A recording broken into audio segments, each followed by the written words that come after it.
Evening, everyone. Welcome to the regular Planning Commission, City of Reading Planning Commission meeting for Tuesday, November 26, 2024. Here in the third floor conference room, we have Chris Troctek and Peter Rye. I am Wayne Bueller. I am the chairman. And online we have Nelson DeLeon and James Harris. And I'm looking for Will. He's in top right there. Oh, there he is. And there's Will. Yeah. So 1, 2, 3. Oh, we're all. Who's missing? Danny. Oh, yeah. Okay. So, but we do have 6 people here, so we do have a quorum. So we can get down to business. First up on the agenda, we have the Thomas Ford Elementary School Aquaponics Edition at 1020 Old Wyomissing Road, and I'll turn it over to Jerome for the update. Okay, this plan was previously reviewed and approved by the Planning Commission. Planning Commission approved it on October 22nd, 2024, subject to conditions. We had a few technical meetings with the applicant with regards to this project relating to stormwater management and sanitary sewer, as well as some other cleanup items. We then just identified the remaining conditions that would be relevant based upon the plan.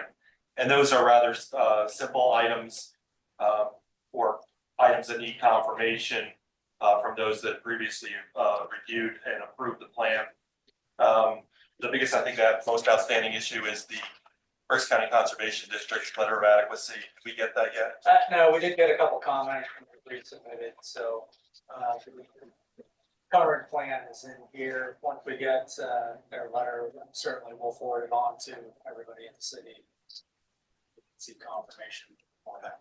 We determined that a stormwater management maintenance agreement would not be required for this project. However, a municipal improvements agreement will be required for this project. So, yeah, everything looks like it's ready to go. Do you feel comfortable with the getting everything resolved with the conservation district by January? I would hope so, but Our December meeting's moved up, okay. so it's December the 17th. So do you need a time extension or a reaffirmation? You will need that at that date, or we can just do the reaffirmation on the January meeting. Okay. Yeah, I'll check in with the engineer. I know they corrected or updated the plan. Maybe looking for another detail, some clarification on silt side. But if you're not familiar with the conservation district and their workload right now, any and all permits are set to expire December 7th. So even if you got it last week, you have to renew it. So they've got a heavy influx of renewal of permits or termination of existing permits on top of their other workload. So let me check in with that and see what their timeline is. It doesn't look like we'll get a letter by 17th, but shoot an extension. All right, so there is no action that's required on this one. And you wouldn't need to attend next month's meeting. Yeah, the only As thing long is as we get the letter Right. for the extension, if that's the way it has to go. Sure. The only other point that I would have to come in here is we've got our survey's signature block signed and sealed. I have to coordinate with Wayne Garris at the school district to have his ownership block signed and notarized. Once that's done, should I drop off plans to the city, considering we've got conditional approval? And I don't know, it doesn't look like Wayne was able to join tonight. He's going to join virtually with, I think, an update on the status of the improvements agreement. I don't know if Michelle has the school district's solicitor reached out to you regarding that improvements agreement? Michelle, we can't hear you. Maybe she. Give me a moment. There you go. Can you hear me now? Yeah, Okay. I'm using earphones for the first time because I'm with my parents' house. So I have not seen anything, but I have been traveling, so I will circle back and look to see if there Okay. is any. I'll have to try to touch down with Wayne tomorrow. Doesn't look like he's able to join, so. But otherwise, we've got the cost estimate number, looks good. We'll plug those numbers in there. Hopefully we get something back from the district and Michelle, I don't know if you caught that, there will be no stormwater management maintenance agreement for this project. But the Yes, stormwater, what the municipal improvements agreement will be required. And Chris had shared that had shared that with me following the technical meeting last week. So Do you have anything on this one, Tim? Yeah, I was in the meetings where we reviewed the stormwater and the developer improvement agreement, and I agree with everything that Jerome just went through, and I think we're on our way to completing this. Yeah, I agree. The only question I had was number 2 on the review letter.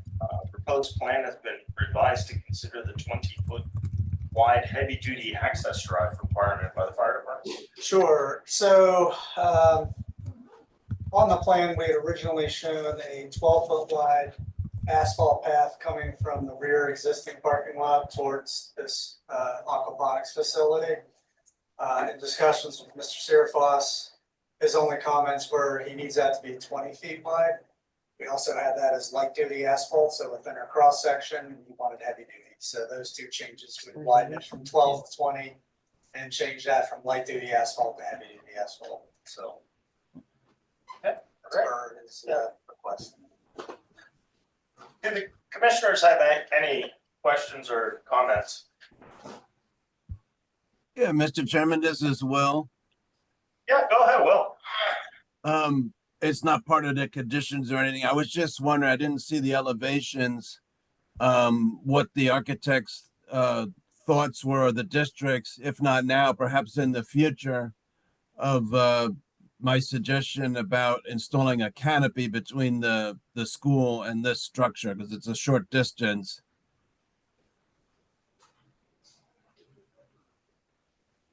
I don't think we don't have one proposed at this point. I think it would be considered in the future if that's something the school district wants to do, I guess. It's a good suggestion.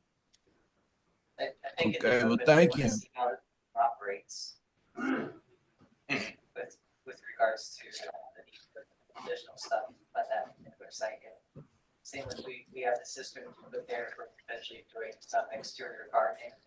Boxes for the students to be involved with, and that kind of future stuff that once it's up and operational. So we'll kind of see next steps on some of this other things. Sounds like a good idea. Because yeah, this building's come a long way from being an elementary school to what it is now. Yeah. So, okay, and we don't require any. There are new signs up at the building identifying new, or are they just same, it's the same function, new signs or different function in the building going up? On the existing building? Yeah. Just maybe it's just new signage. Yeah, all the schools have received new signage, and that building is now, the original elementary school is now called an an RKA, Ready Night Accelerated Academy. So it's. I remember that presentation. The program there is to help students to catch back up and be able to be admitted back into the other schools, or they can finish out their program there too. I think it's the other option. Yeah, I personally appreciate the steps that the school district has taken to try to get more and more kids to graduate. My wife my wife graduated in '83, and the dropout rate was about 50 to 55% even back then. I mean, it wasn't a problem for, it wasn't a problem for my daughter. She graduated 5th out of 895. But, it's nice to see that, my daughter's graduating class was 895. I think my son's was only 800, and he graduated in 2018. I think with the new step building and everything else, they continue to expand on different options to try to give interest to students to go through the program. So, Oh, and the Berks Alliance is going to feature the what is it called, the Knights Lair for the homeless high school. Knight's Keep. Knight's Keep. Knight's Keep, there we go. So that's another positive thing for the school district. Well, I just wanted to mention, of course, about the education topics. It would be really neat if they could do, for like people who are more global brain thinkers, if they could teach the math the opposite way, like starting with number theory instead of The Chicago method. But Which I don't understand personally, but okay, very good. Well, like I said, if we need to act on this, we'll act on it next month for you guys. Yeah. And we'll see what happens. We'll touch down with the client regarding the status of the agreement. And we'll touch down with the district regarding the status of their subsequent review for ENS. Great. Thank you very much. And we'll then move on to the sketch plan for 630 South 9th Street. And I'll turn it over to Jerome for the introduction. This is the first time we're seeing this. Yes, this is the first time we're seeing this, and we apologize, but we got this in relatively late in the game. So we typically have sketch plans reviewed at our planning commission workshop session. So this is this is a sketch plan submission for the 630 South 9th Street parking facility. And I'll go through the comments. These are for informal review and discussion purposes only. There is no action that's required as part of the sketch plan review. So the property is located roughly on a 1.17 acre property at 630 South 9th Street. It appears that, it's bounded by East Laurel Street to the north, South 9th Street to the west, and South Street to the south. It appears that this use is going to be used in combination with other uses in the neighborhood, or the applicants owns other adjacent properties or across the street, which would be utilized for this facility.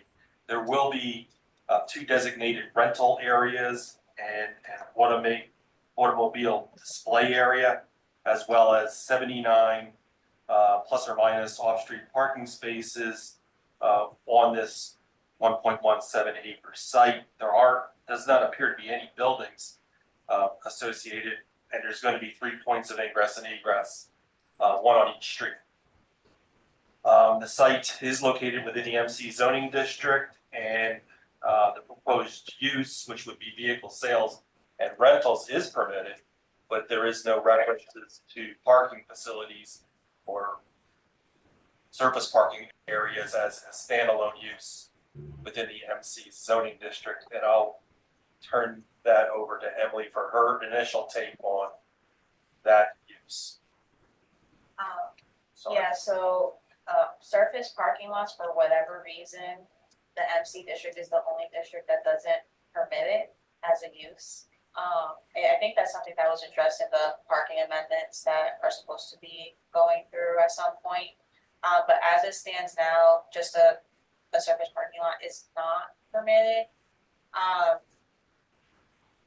I was thinking it's an accessory use to what's already there. There's a facility across the street where this would be the lot to display the vehicles for them. It's my opinion, and Michelle can correct me if she has a different one, that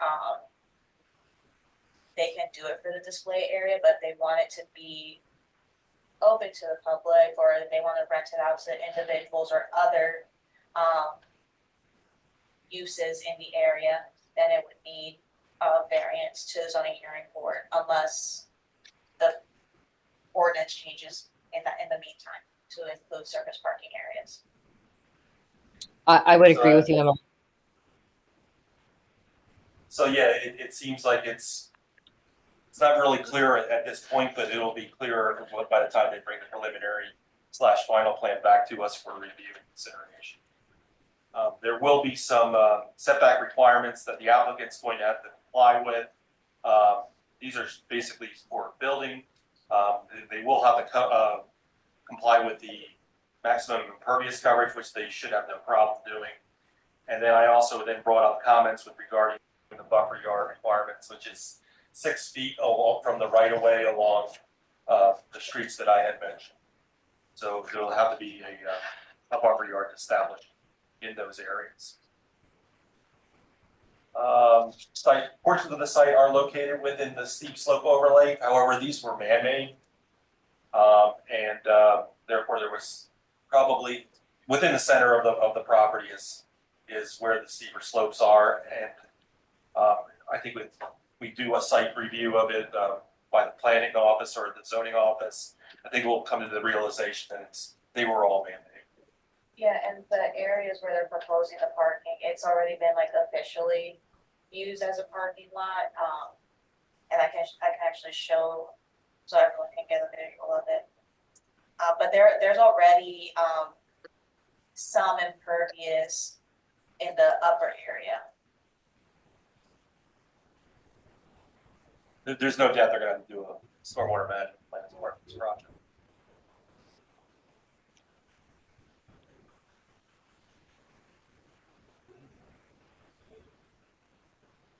And then just a point of clarification, 630 Southland is where the use is at, and the parcel address for this property is 601 something. This is the area.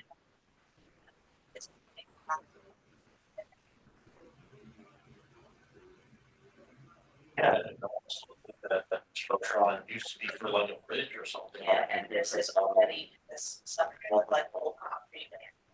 But it's material. And there's where it's partially improved for the driveway. Yeah, I don't know if this was originally part of, see, we need our money for this one, but, I don't know, this. And there's the other, ingress and egress, which is partially improved. And then there's not, the one on, street is not. So we'll go into those comments next.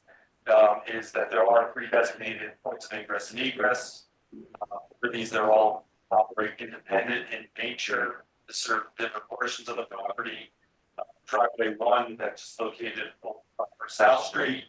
That will be dedicated for the rental lot area 1 and auto display area, which includes 40 plus or minus parking spaces. Driveway 2 is located along South Street, which will be part of light parking, 32 parking spaces, and the area that's identified as rental lot area 2. And then driveway 3 is located along Snarl Street. That will provide direct access for 8 parking spaces, plus it appears that it'll interconnect into the local parking area as well. You mentioned to the applicant that the driveway ramps and the mile list would need to be at least 22 feet. That space stalls would have to be 9 feet by 18 feet.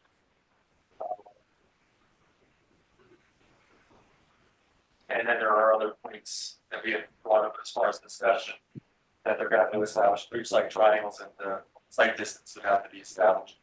The curbs and sidewalks and driveway aprons in this area are in very poor condition. They're vulnerable. So those would have to be evaluated as part of the preliminary session. I don't have. As of right now, they're There is a lot of potential for landscaping, trees which we can incorporate in projects. Same with lighting facilities. When we get to the preliminary final plan, we'll have the fire and rescue department review it further. I think we're gonna need sanitary sewers facilities because there will be no building, and I would assume that that business would be taken care of across the street. And stormwater management plan, ENS plan would be required for this project. And municipal improvements agreement and stormwater management maintenance agreement would be required. So again, this is a sketch plan providing the applicant with direction. I think Dan Logslayer was going to attempt to try and be on. Can you hear me? Hello, Jerome, can you hear me?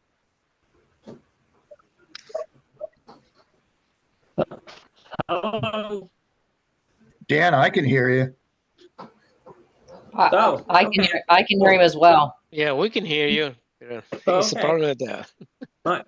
I have some questions for Tim, and as Jerome was going over, like he said, the curb is in horrible shape, if there is any. Is he going to be required to put curb and sidewalk around the perimeter of this property, or can we do it in phases? Yeah, Dan, I think you can hear me okay? Yeah. Okay, can you hear me on the third floor? I'm not sure they can hear us.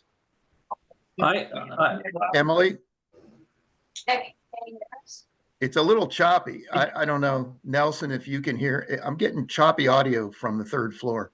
Yeah, that's right. I can hear you okay, It is but not fine. therefore. Yeah, It's the same scenario. We can hear each other They can on hear each other Zoom. fine. Yeah. yeah. Well, hopefully you can hear me.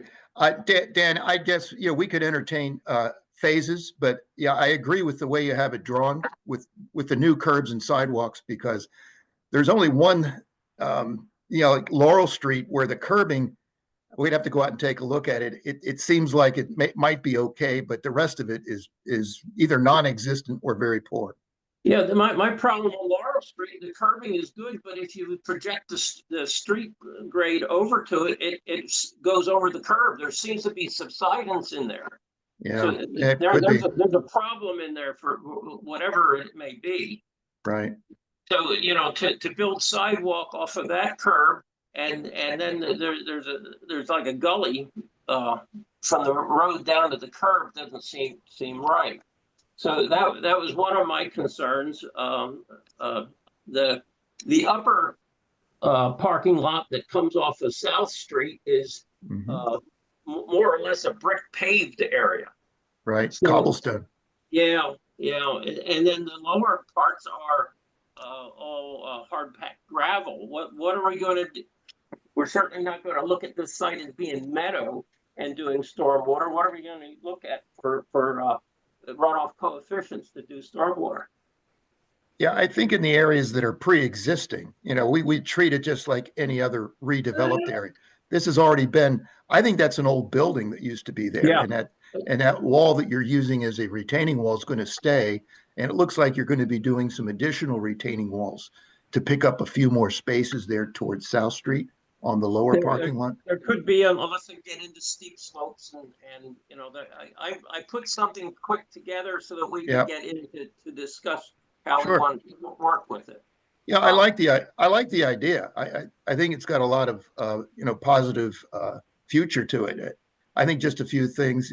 Yeah, you might want to look at that one corner there against South Street, because you can see you're cutting into the side of that hill. It looks like you might need an 8 or 10 foot retaining wall to pick Yeah, up we those could 3 or probably- 4 spaces.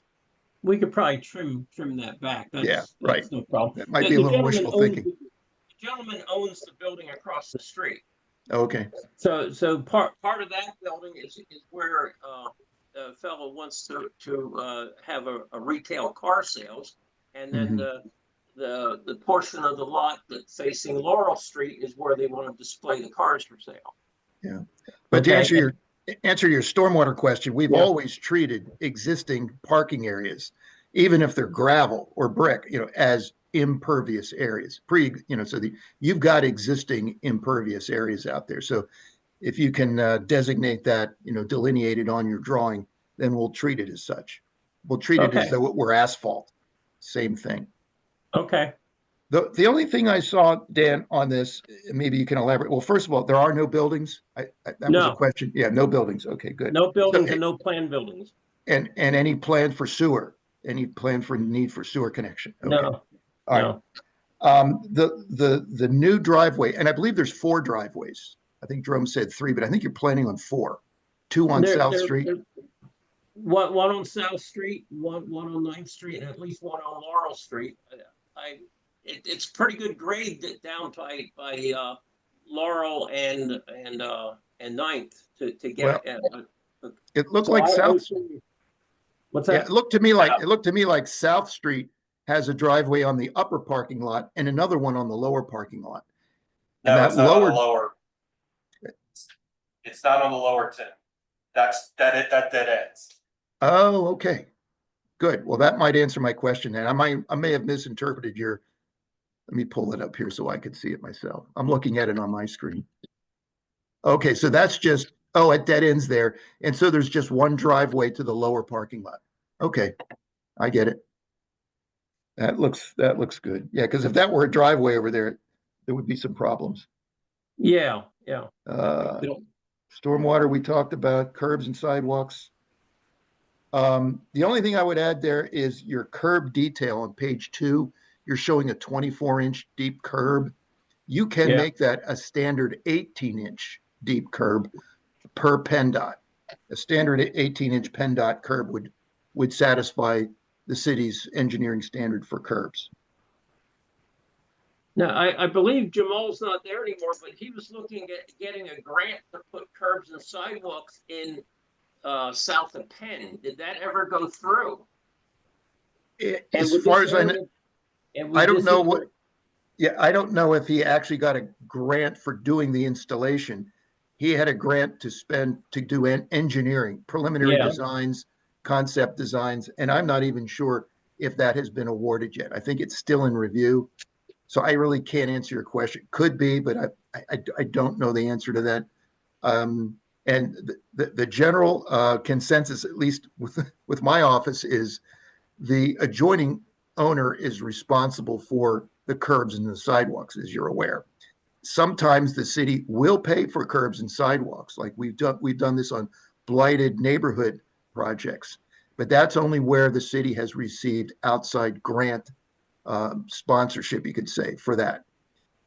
So I don't have an answer. If there is a grant and it would be applicable in this area of South Reading, then perhaps yes, but I don't know enough to answer your question. That would be down the road quite a ways, I would imagine.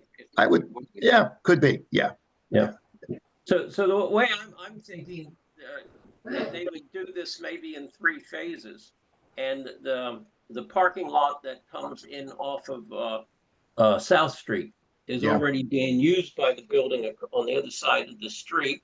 So right. He'd probably want to update that. He was talking about putting a security fence around it because you have people going in there stealing automobile parts and stuff from it, and put a automatic gate in it. And then I would imagine the portion off of Laurel Street would be the second phase. And maybe phase 1 and 2 would be together, and then that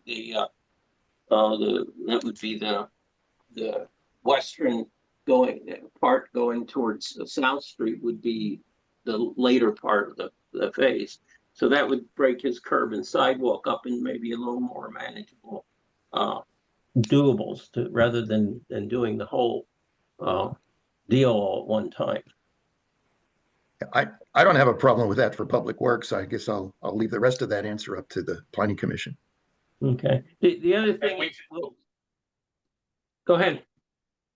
We could do that as, I was thinking that this could be a preliminary / final plan application.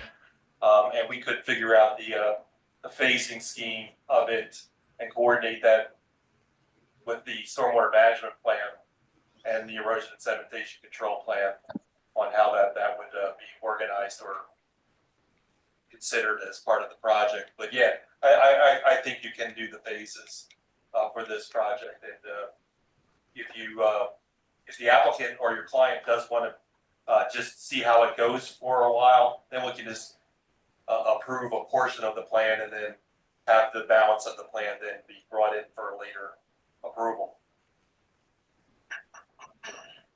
The other thing is for a parking lots like this, do we need to have a formal lighting plan? If it really depends on the working hours. This isn't going to be a public parking area. What kind of what do we need for lighting?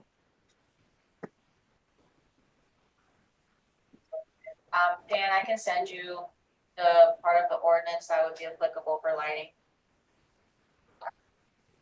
Okay. This is going to be a public parking area. The answer would definitely be yes. But if it's going to be private, yeah, we have to look at that closer.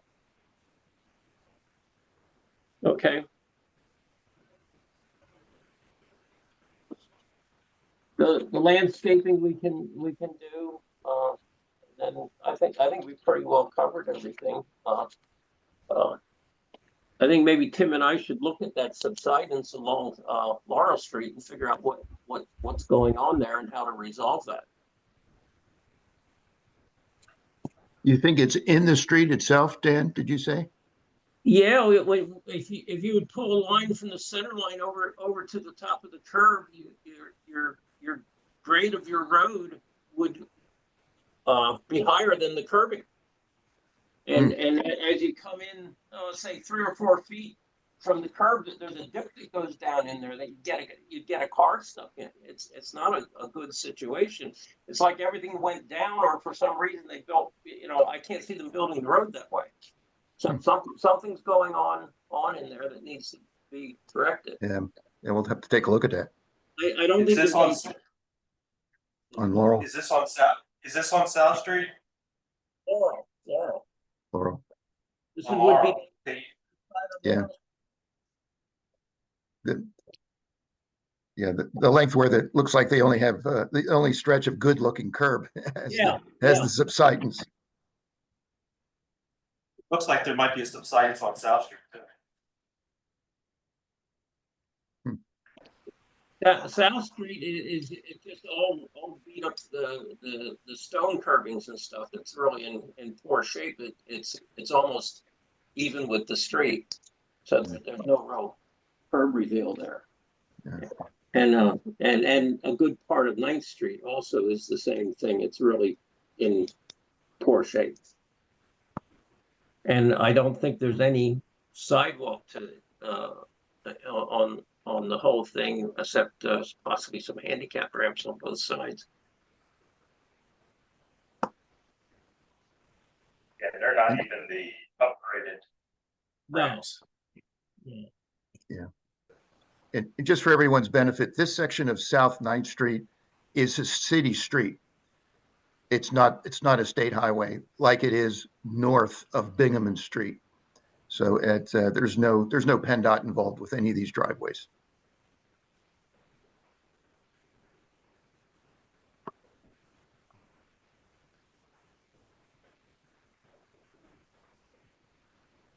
So that's about all I have. Has any other good ideas for this property? I think they're also looking at the building that burned down on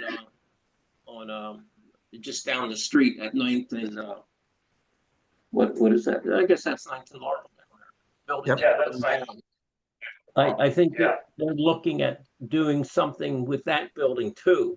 So this parking lot may be associated with something for that in the future too. Yeah, Dan, I think this is actually a very good use for this property because of how it is divided into 2 levels. I look forward to it being done. And as you mentioned, with the that's a lot of concrete. That would be one hell of a bill if you had to pour all the curb and and sidewalk at the same time. So, I think phasing it would be a very good idea. The other thing is, the property that would be to the east was a former, club, and it's a church now. The property of the parking lots is on the eastern side of those tall retaining walls.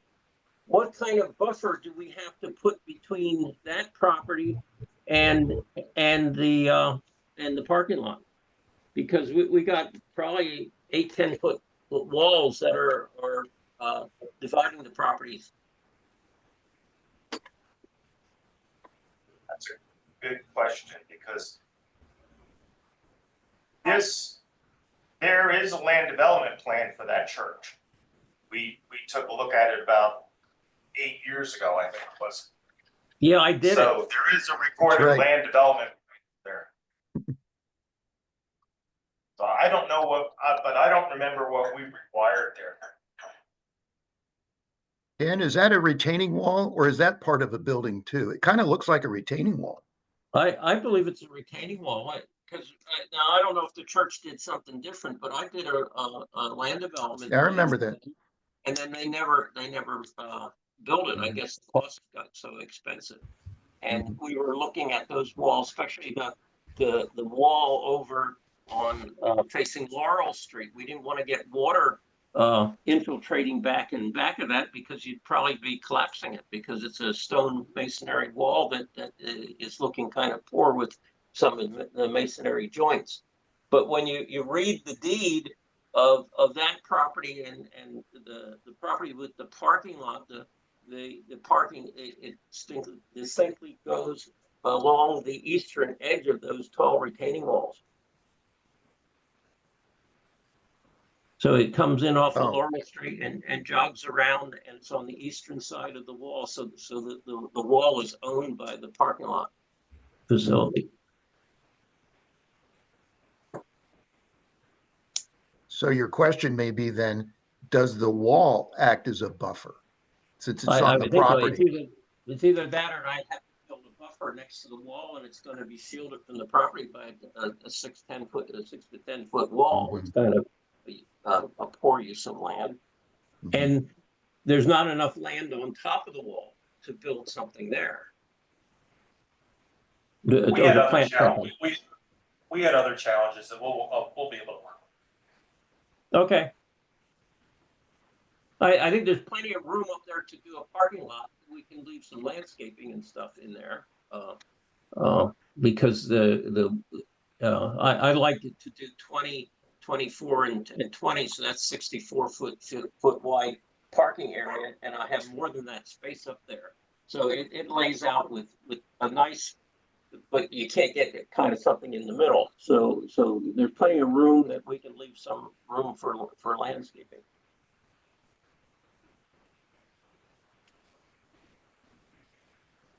The only thing I would have to check is just where the R3 begins, because if the church lot starts the R3 district, then they would need a 6 foot buffer.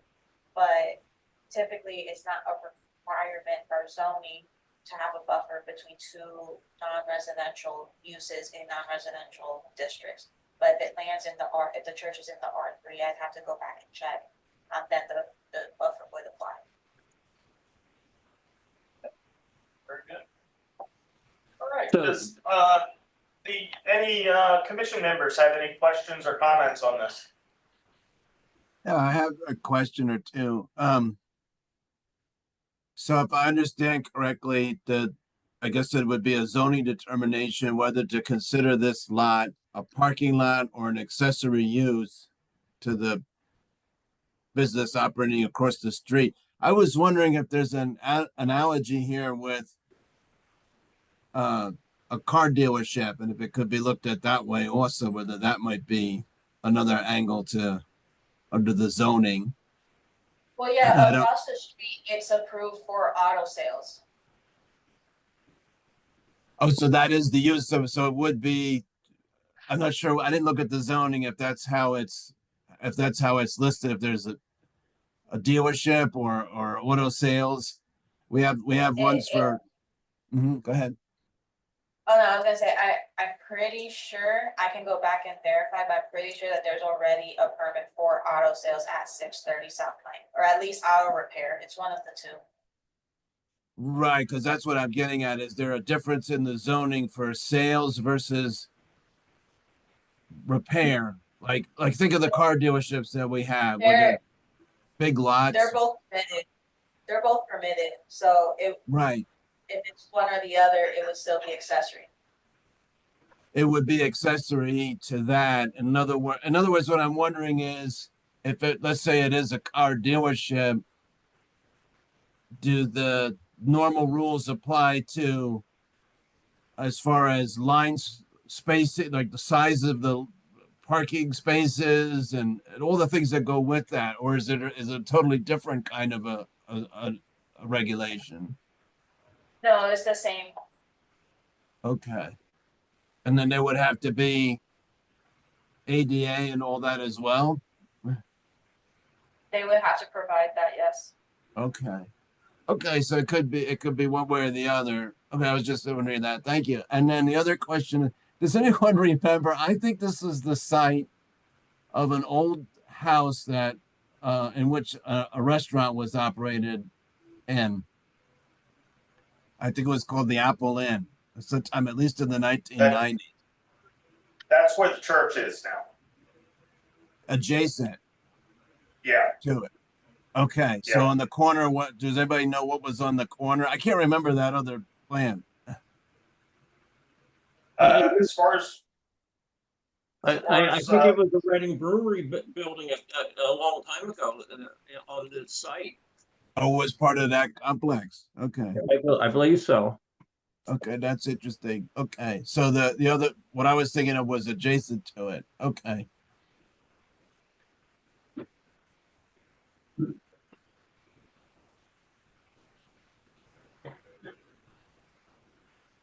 any other here? Yeah, I'm concerned would be that if worry that the site might end up becoming a parking place for derelict cars. Looking across the street at 630, there are definitely derelict cars there. We already have issues with cars being parked there already without any lot improvements. So hopefully with the lot improvements, and they're saying they're gonna put up gates and fences and stuff, they should be better able to control just anyone kind of throwing their car there. Yeah, it just has to look improved enough that. So it doesn't look like a junkyard. So it doesn't look like a junkyard.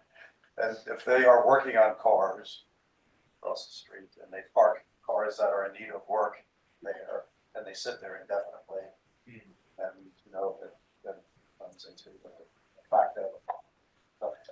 Yeah, that happened to a lot that was next to Cotton Street too. A lot of people parked their cars there, and I don't even know if that one was ever supposed to be, used for that purpose. Everybody. To answer your question is, it's gonna have to be clearly noted on the plan that it's not to be meant for the storage of cars being worked on. It's going to be accessory to that use, which is vehicle sales and rentals.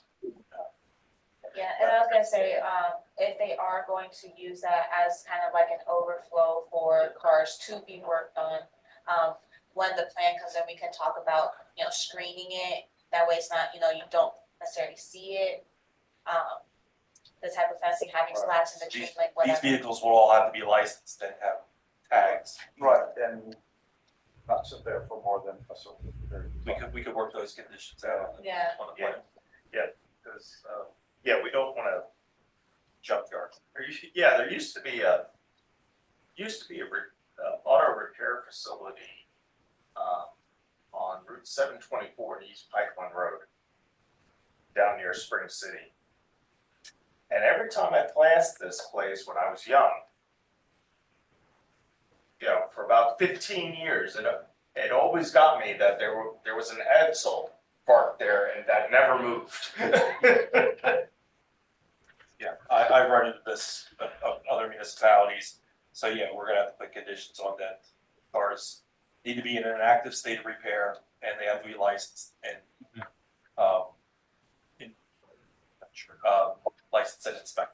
And there's specifics, there's a few regulations in the zoning ordinance regarding if you have auto repair about screening and stuff like that, specific for that.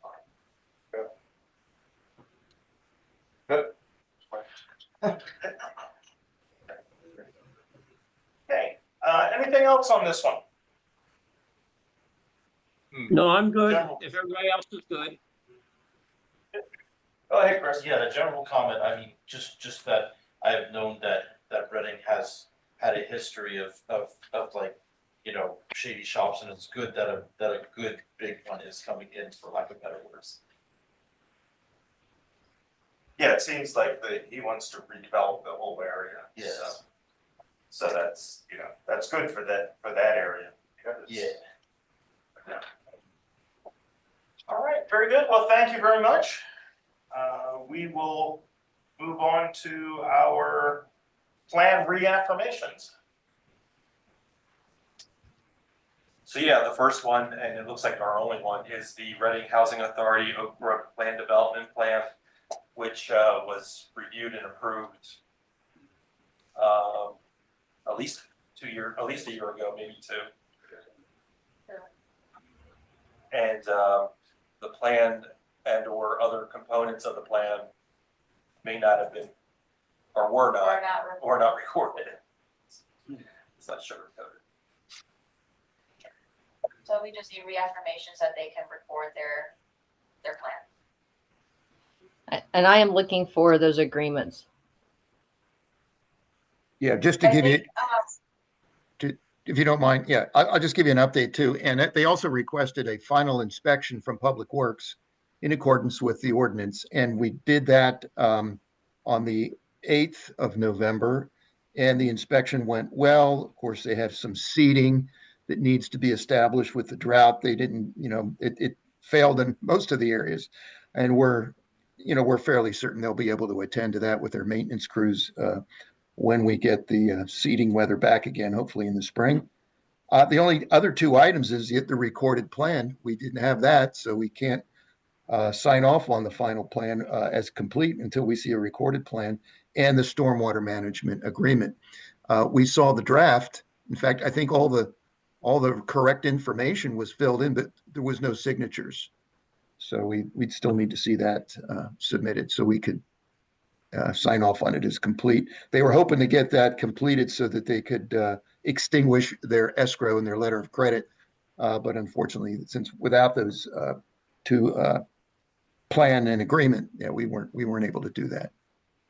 Kim, did we ever find out who the third-party inspector was? No. Because my office was I- told not to do inspections Yeah. after we started doing them, and then about a year ago, we were told to stop. Yeah, don't know. We do have all the site inspection reports that were done before that, but Right. I don't know why that was done that way. And I checked with our plumbing inspector, and he obviously he did his plumbing work, and I believe that the rest of the building was inspected. Of course, that's not part of the required improvements, but there was presence of the city out there while it was being built. And I was with Dave Tallarico, the facilities manager for the housing authority. He was very pleased with the work that they did. Overall, good looking job.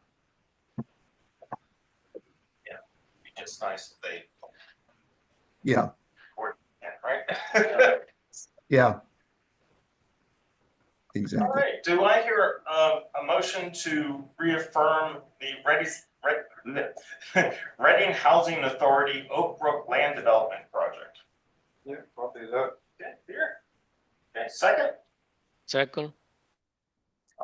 Okay, Nelson? Question on the motion? All those in favor, please say aye. Aye. Opposed? Okay, the ayes have it. It's now reaffirmed. Now, let's make sure well, they're not gonna get their money back if they don't, if they don't go ahead there any plans requiring time extensions?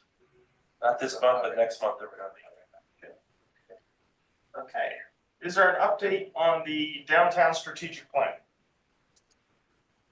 At this point, the downtown strategic plan is the phase of implementation strategy development. We are working on mapping out some of the partnerships that we're going to work with at this point. We're also setting up a meeting to make sure that management is in agreement and in full knowledge of what is going to happen, plus prioritization that has been put in place before we move on to the next stage. So at this point, we're basically organizing meetings and making sure that the documentation that are required are in place before we move forward. So are we supposed to go to those meetings too, Mr. Terry? Or are we talking about city council? Now we're talking about the downtown strategic plan, which was approved. Right, So right, so the plan has its own meetings. No, these are internal staff. Oh, the little clusters, yes, yes. So this is basically for an update for the commission to know where we are. in terms of- Yeah, we probably won't get involved again in the workings until we start having the public meetings. Yes, yes.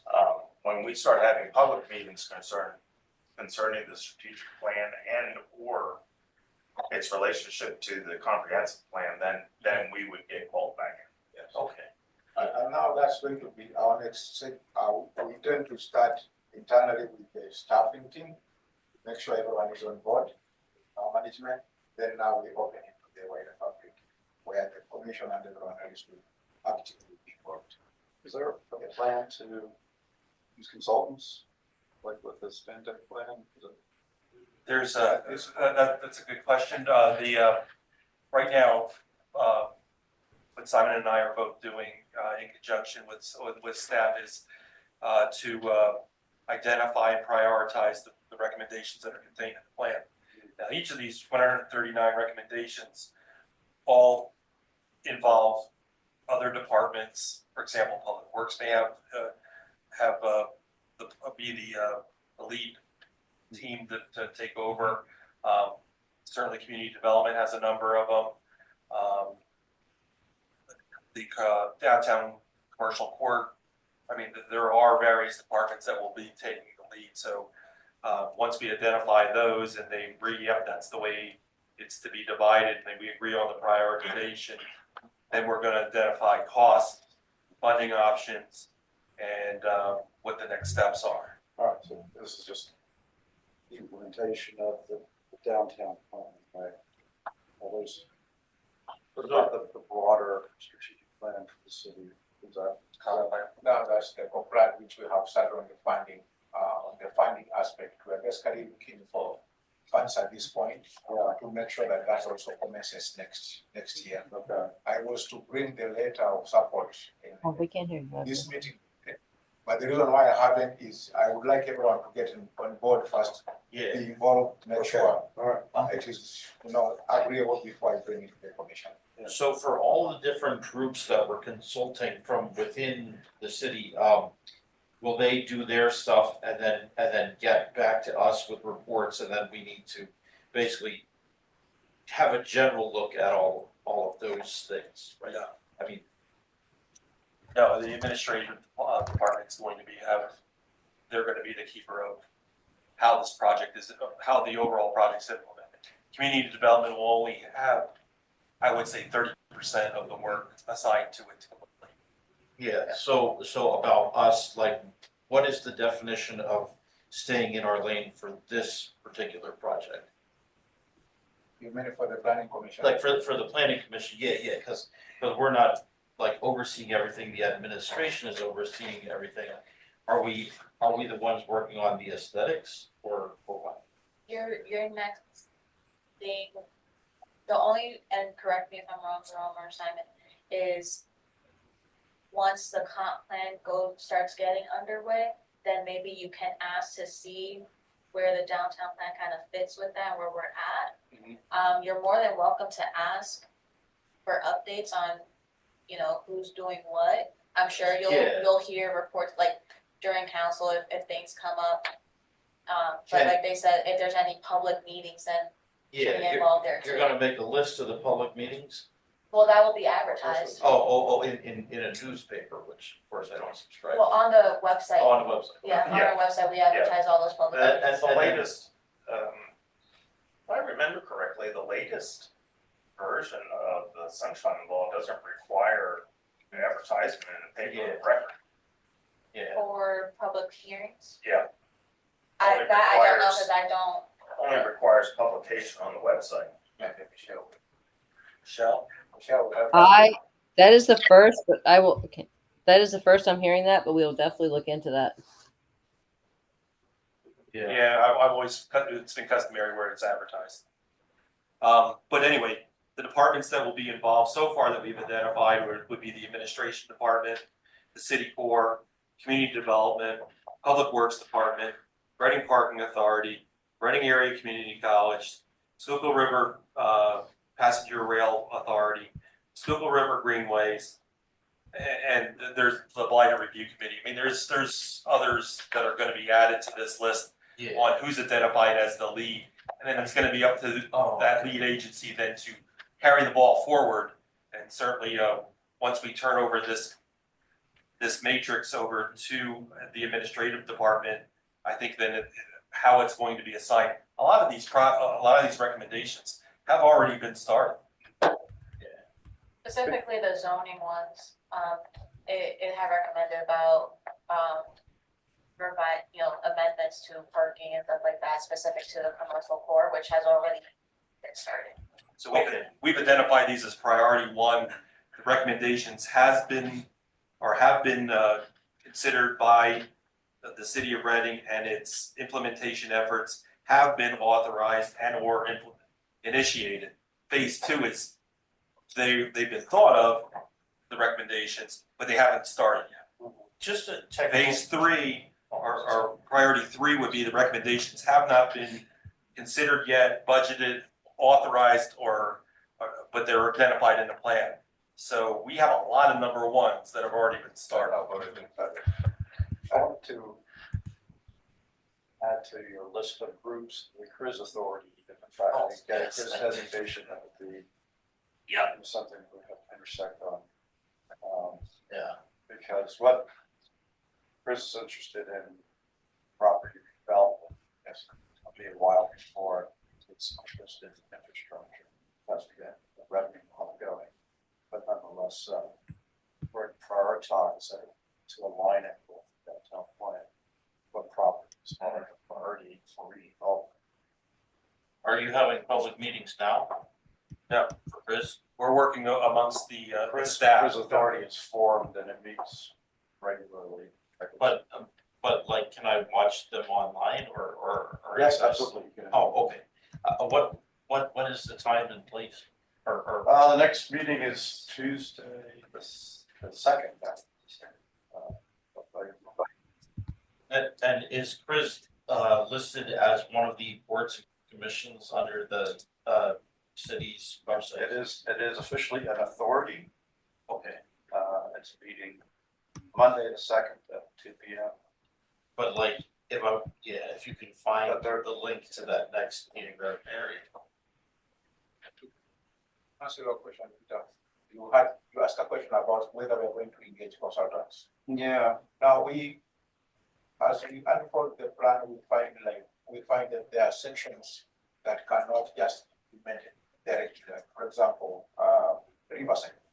Yeah. So in areas like that, we are hoping as we continue, we may find people who are qualified, maybe to connect a study to see how that can be linked. The rest of. No, does this mean, Some areas need some additional Yes. vision for. Basically to help us think broader. does this mean that Simone Collins is absolved of duties So to maybe the some of city those at may this come. time, or? Yeah. not part of it? Some people in such areas. One at a time. Can you repeat what you were saying? So are we done with Simone Collins, or are they still consulting for? Those we're are not different No. projects. That's Those a different thing, that's the TOD. Oh, okay, my That's fault. what what, Maybe to answer your question, Simon Collins was supposed to be this meeting.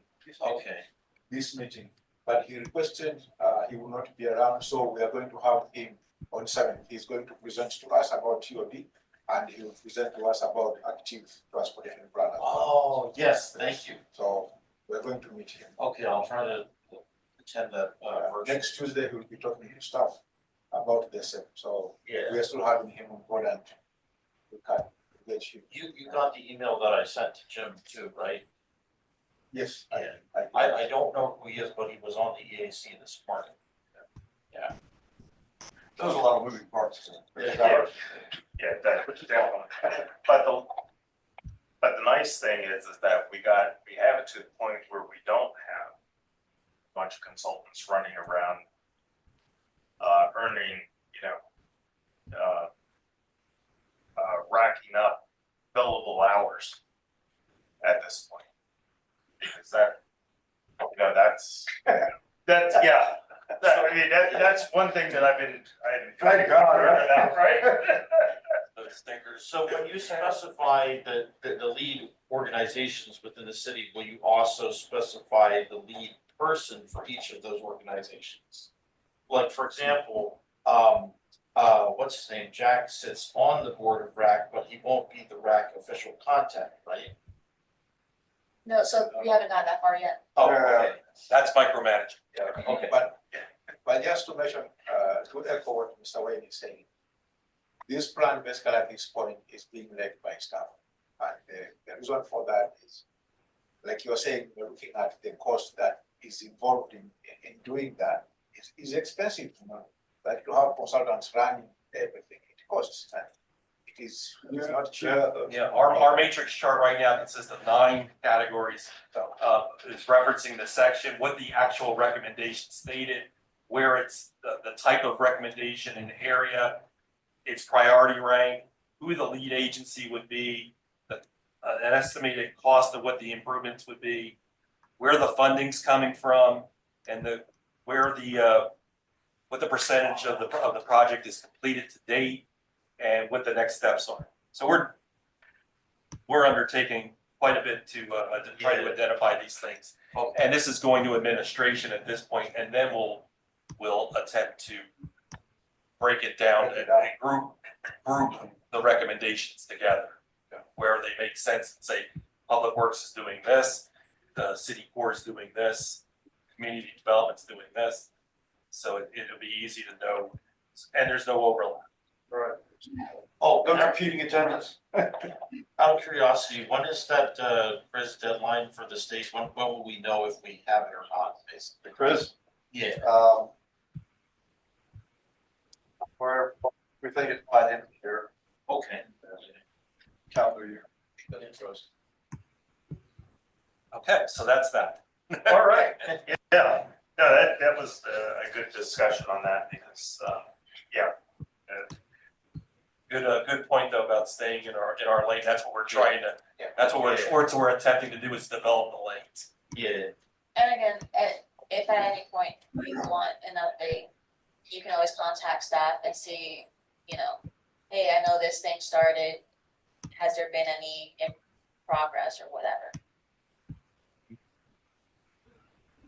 Which staff? You mean? Any city staff, Either me. Simon, Oh, me, okay, yeah. Okay, yeah. I think it was nice to, once this thing gets going, to have some sort of quarterly readout or something. Somehow, share the progress. It's important to keep that in front of people. Yeah. The successes, the activity, because otherwise people assume negative things if they don't hear from. Well, is there a Chris blog? Is there a downtown strategic plan blog? By any Oh, chance? that's a good point. No. We need a And social I'm media. And I'm sure, that with anything that gets completed, you're gonna hear about it, like whenever there's a new park dedication, a reopening, improvements, whatever. The mayor has been really good at being at those events and having these events to really I think showcase it. connecting the dots though between those activities and events and the fact that it's actually part of a strategic plan. And that we're thoughtfully plowing through this plan. We could make that recommendation that whenever something gets done and the mayor is giving recognition for opening something or whatever, saying, oh, this is part of our strategic plan or comp plan or whatever, make sure. Just always saying it, I think it helps. It's recommendation 91 that was completed. Take it off the list. I think maybe, it may not be held responsible for this, but I think especially with this, perhaps may get to a point of being launched officially for its performance, perhaps by the mayor, that he officially authorizes. And right now, there's so many recommendations that it's forest through the trees. Yeah. But right now, if you break them down, then group them and assign them, then it can be accomplished. Even the category one, you almost got to draw a line, and say this is for this year, this is what we can, we can accomplish. Yes. Okay. So, Once again, thanks to everyone who's working on this because, you know, we're further on this than we have on any other type of work that is related to a comp plan or a strategic plan or anything. Because of the turnover in staff and everything over the years, you know, almost everything that was tried just fell apart.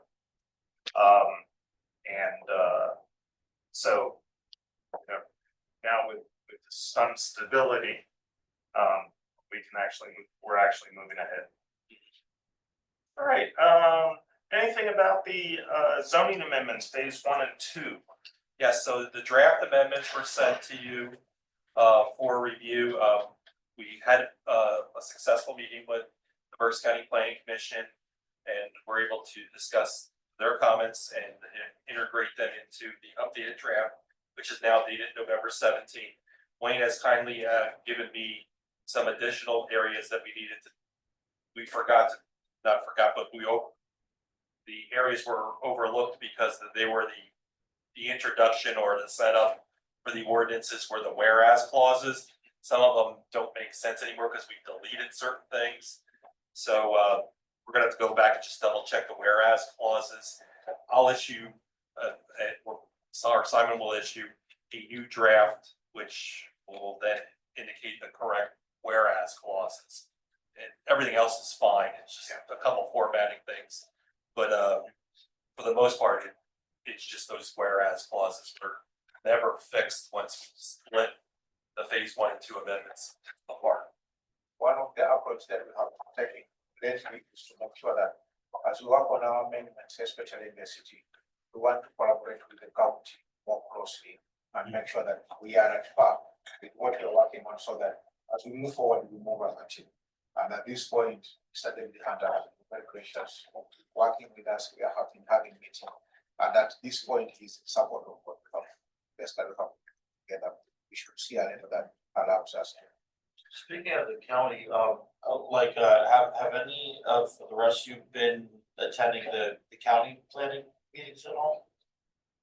So they're at a really weird time. Weird It's time. part of the problem. Oh, yes, weird time. They're at Okay, 3:15. that's right. So you all might be working. So I always forget about them. Yeah, well, the other thing I was thinking about was I'd actually asked them about trying to take the open position that they're going to have in next year, but they said it might be conflict of interest if I was serving on both city and county planning commissions. So You would need to check with what is that board? The checkings. Uh, Yeah, can Michelle answer this question? Or- well, Michelle could probably answer this question. But you would need to double check with the what is that? Auditor? No, There are members that are on other planning commission members, other planning commissions, and sit on the Berks County Planning Commission Okay. currently. And we had a member that was on our planning commission oh, that's And- right. and also was on the Berks County Planning Commission. Yeah, So there are members currently. So I don't think that that's yeah. part of anyone's you can't do. it. Okay. not a conflict. Correct. Better answer. Yeah. Michelle, did you? Oh, sorry, I didn't realize I was muted. I was thinking the charter board, but Yeah. Charter board, that's what I'm getting at. Yeah, I forgot that Lee Olson had did both. yeah, I did too until Jerome just reminded us. Thank you. Yeah, the last time I did attend the county planning commission meeting, Lee Olson, really backed us up as to my one comment in the newspaper that it's time for the administration to take Toe the control. line. Yeah. So. All right, and then as I just wanted to mention that as Simon said,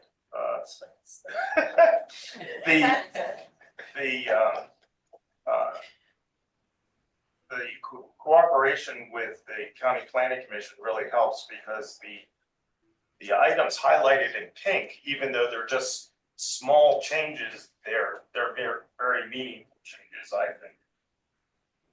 So thanks for presenting this the way you did with all the highlights and where the ideas come from. The font colors work out a lot better on you're looking at the computers, like it's printed out. Yeah. So yeah, I Speaking think of, the where. Oh, go ahead. Well, go ahead. oh, I'm sorry.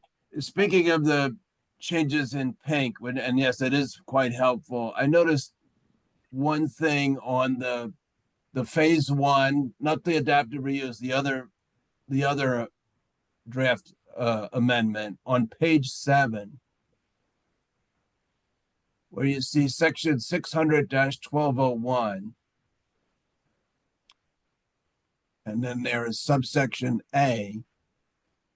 And then underneath that, it's subsection 1. And then the highlight, it says subsection 7. So the change, so the enumeration would have to be reworked there. No, 7's added. Currently, that subsection has 1 through 6. Yeah, that's why the 3 dots there are after in subsection 1. So if number 7's new, the title of the section is no conditional use or special exception use shall be. That was going to be the only portion of that being amended. Then the county had asked us to incorporate number 7, so that's how it was done. Oh, so, So 1 through okay. 6, 1 through 6 So don't change. Oh, so the ellipses are the ellipsis is showing that in other words, there are other sections that we don't see on the, okay. Yeah. Okay, that would explain why it's off in other sections too. Okay, like down below in 3, it's B and C, there's no A. Okay. Yeah, to tell you the truth, we could probably just eliminate 1. Well, I thought of that, and also they don't grammatically match either. So just we can eliminate. Yeah, because it's really covered under 7, but right. Okay, that's a little confusing. I thought what we were getting was the full text and then just the changes. So I see parts are left out. Okay, yeah, there are probably other. Yeah, I see. Looking through here, there are other examples where there's the numeration, there are gaps. So I see. We're only seeing part of it. Okay, I just focused on the pink because that's what was new. So yeah. Okay, that makes as long as everything's in the right order now. But like I think you're right, Jerome. I agree that you don't need section 1, and like I said, just make sure everything is in the same grammatical form. Okay, that's all I had. I mean, everybody else looks pretty good. I think we're getting awfully close to the final product of what's been a lot of work. I understand. Thank you. So our December meeting is where we're going to be taking an official recommendation. Yeah, that's going to be exciting. After two years or so of work, I think we might. It's been a while. Everyone's got to. Okay, very good. Next, Anything about the shade ordinance? We did discuss this at the workshop. And the Environmental Action Committee is working on it. They're not quite ready to send it over to us for comments yet. But it is it's a pretty complex document from what they explained to us. Well, what does the shade do? I mean, is it just tree shade or is it building shade or? It's basically the shade tree ordinance. Oh, it's the shade tree. Well, that Shannon also gave a presentation on building shade. Yes, right. So, Yeah. yeah, I presume that was interested in good language about building shade as well, or not, I don't know. That will be, that right now in the presentation was just this is the issues that we're going to address. Awareness. Just particular issues, but not overall. Are we gonna plant more trees, that kind of thing? I think the issue of the trees, we did request the EAC. Oh, We'll see if we can include that on the yeah. aspect of implementation. I think that is the pipeline. But perhaps following the presentation that we had, that Sharon shared with us, and the reason for having this on the agenda was to hear the commissioners either comments or recommendations or thoughts regarding the shed, if there will be any, in addition to the decisions that were taken during the last meeting. Just to avoid future clarification or just confusion, let's go with shade tree or shade ordinance is going to be relative to trees, and shadow ordinance is relative to buildings. Yes. Let's let's keep Yeah. that clear. Yeah. From here on, because So the EAC is working on the shed tree. Yes. and So so the we- planning and zoning office will be working on the shadow. We need a shadow, that based on the recommendation and the presentation given by Shannon. Yeah, that's shadow. Should we move forward with developing that ordinance, or should we hold on it? Yeah, I think that's our next steps. That will be. Yeah, let's, It should be a high priority. yeah, so let's take a look at this in like January or February again. So that, since Parking is definitely the next thing that comes in. yeah, so yeah, let's do parking first. Yeah. Because it's been a while since we looked at that. We did see a draft of that ordinance, but I'm sure it looks pretty different now. Yeah. Everyone gets more hands on it. Did anybody ever hear about the issue with, say, there weren't a whole lot of parking spaces at like the skate park and stuff like that, and there were that people were trying to use their permanent parking, but there wasn't enough room to park, that kind of thing. Anybody hear about that situation? Now that you mentioned parking ordinance. So, Chris, are you talking about the skate park at down by Heritage? The new Yeah. one, yeah. Yeah, we Yeah. do know that there is, there on Canal Street, there is a section of Canal Street that is marked no parking.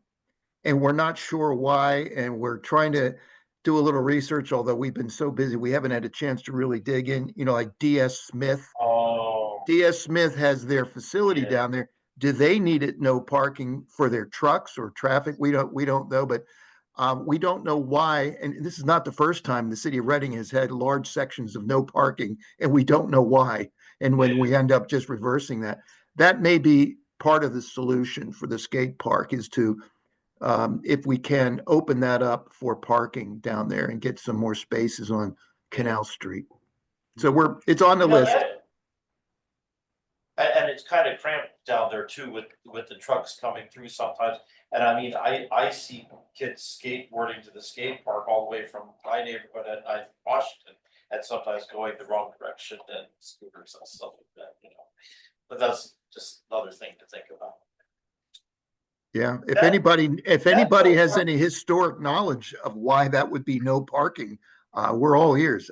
We just can't figure it out. that might be no parking because of that traffic study that was done for,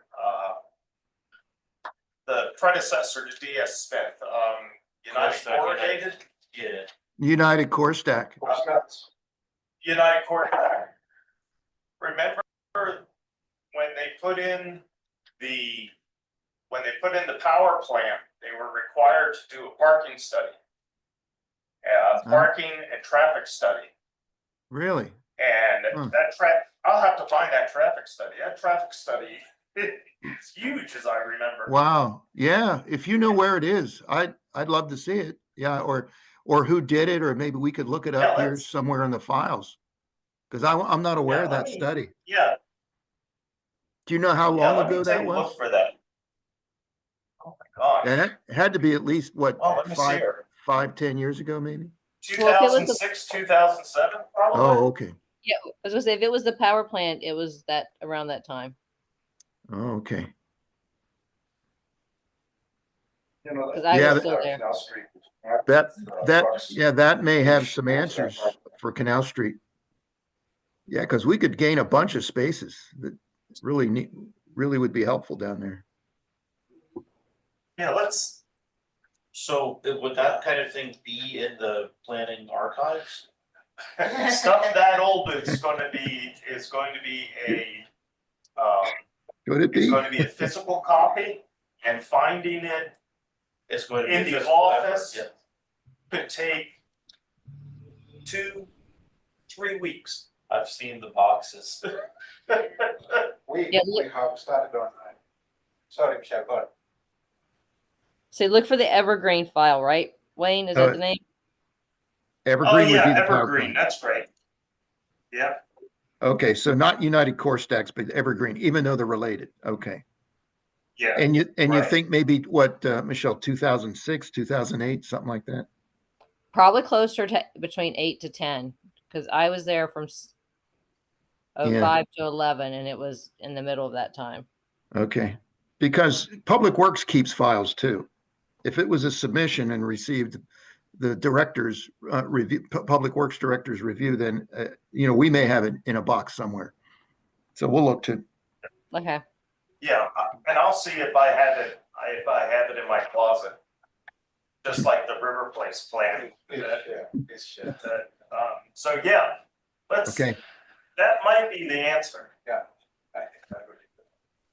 Just to mention, by the help of Mr. Wayne and many other people, we have started making a file of all the plans that have been developed by the city from so long back. So if any one of you wants a plan or something that you want to refer to, if you check with us and we have it, we shall definitely be happy to share with you. Yeah, because what happened was, okay, since I'm probably the only one who remembers. When I started 20 years ago on the planning commission, the zoning and the planning offices were together on the 3rd floor where human resources is now. Right. And that little meeting room back there, that's where Harv met. Okay, so you can kind of see how things changed over the years. So then, for a while, planning and zoning were moved to the 1st floor. But then everybody realized that planning just had so much paperwork that it didn't make any sense to move the planning office to the 1st floor with zoning. In fact, where Bruce's office is now, that was Andrew's office. Okay, then the decision was made to move everything to where the planning department is now on the 2nd floor. But when that got moved there, everything just got dumped. Now, former planner Fritz Rothamel did spend an entire summer in there sorting stuff, but it's going to take years to sort through everything that's in there. I had to look for a plan once for Penske, and I think it took me 4 hours to find it. So, but This is kind of random, but you do know that the county planning commission is going to relocate to the south campus out in. Yes, right. Eventually. oh, interesting, because because that's where the redevelopment authority is already. Yeah, They'll be moving there at some point next year, I think is what. David Marcus yeah, it's told me. the same place where they have. Do you know where Guytronics used to be on the east one? That building. That building, the county owns that. It's Moton. East Wyandis, East Wyandis. Yeah. Yeah, right across from Statement Pond Plaza where CD Exchange is, where I've been buying my CDs for 30-some years now. So, but yeah, and also where the Book Bonanza is. We're gonna revisit then the shadow ordinance at January, February, once we kind of get other ordinances completed. All right. Yeah, let's do that. I think the focus should be the parking amendments first, since we have phase 1 and 2 completed. So, but we had to talk about United Core Snacks. I'll see if I can come up with that. All right, let me see, beekeeping ordinance. I just had 3 minor suggestions, which I did send out in an email. Otherwise, it looks pretty good to me. I asked Peter what he thought, and he believes that overall looks well. He had one question, and let's see if there it is, right there. Sign in, John. So, so I don't know if we're ready to make a recommendation on this. Well, we just want to see, make sure before we send it. Just provided with the zoning. So is that the city's? That's the city's. So it's, then you can buy a beekeeping sign that says beware of bees, right? And it's a metal thing, that's what other places. But if you got a piece of paper from the city, I post that outdoors. Right.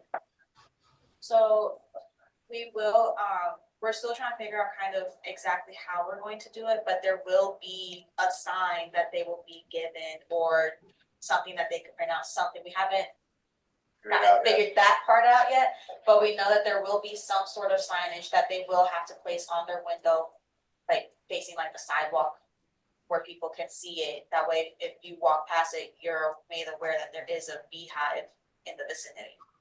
Oh, yes. Yeah, so there's some sort of signage that will be given to them or. Well, Yeah. Something Will it look, like, almost like a biohazard sign or a nuclear waste facility sign, you know, with that atomic thing? No, I mean, But it's I not mean, gonna be. something that stands out, maybe have a really big bee on it, warning Yeah, it's- those who have bee sting allergies or something like that. Again, we don't have a design or we haven't really, we know that there will be a sign, it just hasn't been designed. So would you take that to a graphic designer? Or do you That's have- the EAC is gonna be doing that.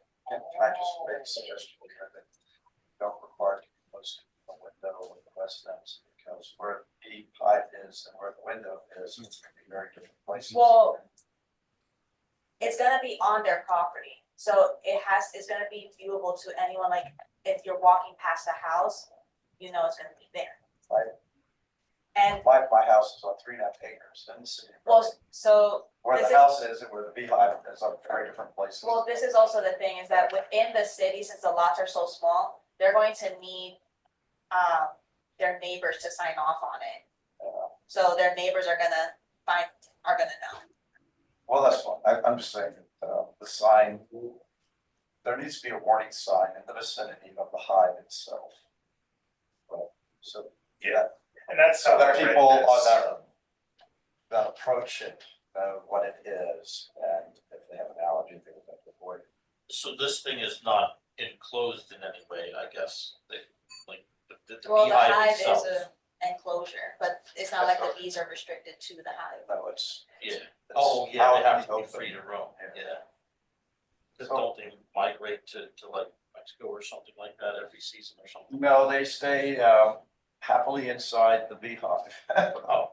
Hopefully all winter long, if you're successful. Yeah. If you're not successful, they all die.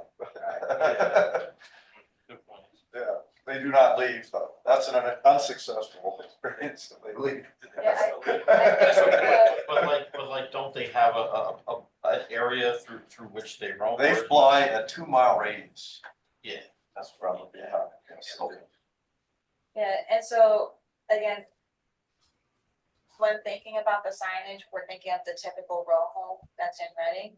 And so, unless someone's like walking through the alley or things like that, I mean, that's not really a public right of way. And so we're just thinking if you're walking down the sidewalk, there'll be a sign in front of the house where the beehive is located, on the lot where the beehive is located. I can suggest maybe we could put something about maybe also facing, if there's an alley, putting a sign in the alley.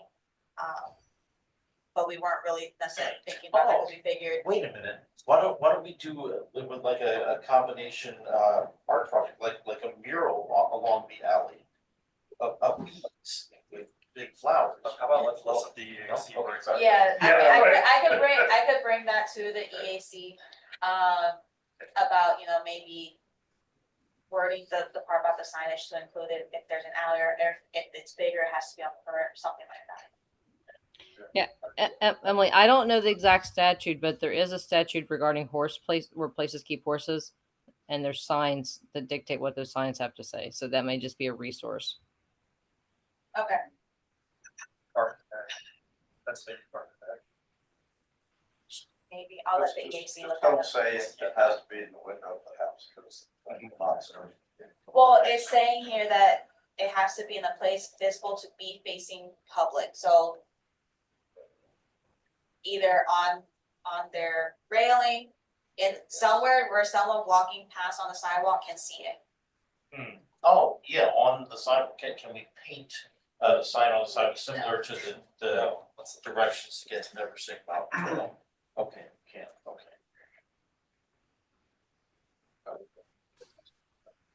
Okay, I can forward those questions, concern comments to the EAC. And see if there's. Well, just, my scenario is that where the sidewalk is. You cannot read anything in the window of the house because it's like 300 feet away. And where the beat hive is not at the street, it's not at the house, it's somewhere else on the property. Yeah, I mean, it So- doesn't specify when it's just in a place that is visible to the public. So probably like a stake, like a Out at stake the in- sidewalk, it just won't be in the window of the house. Yeah, So how many bees will be in this hive? so there, if you read through it, they give you maximums of how many hives. So there, throughout, it tells you, the space needed for however many hives and shrubbery and all kinds of stuff in there. So most people are only going to have one hive because that's all that their lot So would. one hive roughly contains 300 bees? That's not something that. Thousands in there. Oh, okay. So they're We- huge. Probably. The whole point of this was 10,000 just, Yeah. the whole point of this was just to have regulations in place, to make sure that there helps us some kind of responsibility and accountability. Yeah, Because it's something that there's already beehives on some commercial properties. Mhm. And there has been interest from the general public to start doing this, especially with the rise in interest of urban agriculture. yeah. And so it's kind of trying to get ahead of it and have something in place so that, because people are gonna do it anyways. Yeah, as Bethany mentioned that of the hives, there are at least 10 known hives in the city. Seven of them are on commercial buildings. Yeah. One of them, there are 4 hives on the Goggle Works, I believe. I know there's at least one on And I- DoubleTree. And there's at least one on Doubletree. Yeah. So. I guess we don't exactly regulate the product in any way, like. No. No. Okay, that's, Anything, it's basically anything just small. regarding if they wanna sell behind or anything like that, that's Department of Ag. Oh, okay, okay. yeah, that's, yeah, we don't get, we don't get in the middle of that. Okay, I had. So, Thank God. so Peter, are you okay with that language, how it is regarding the signage, or would you like something added or some more clarification?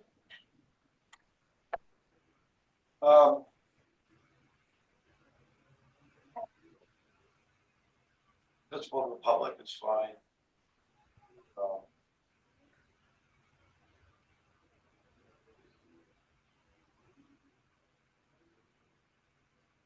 So the question becomes, if there is a permit issue and that has to be displayed, then it's outdoors. Say that again? Paper. Say that again? If you're going to issue a permit that then has to be displayed somewhere Yeah.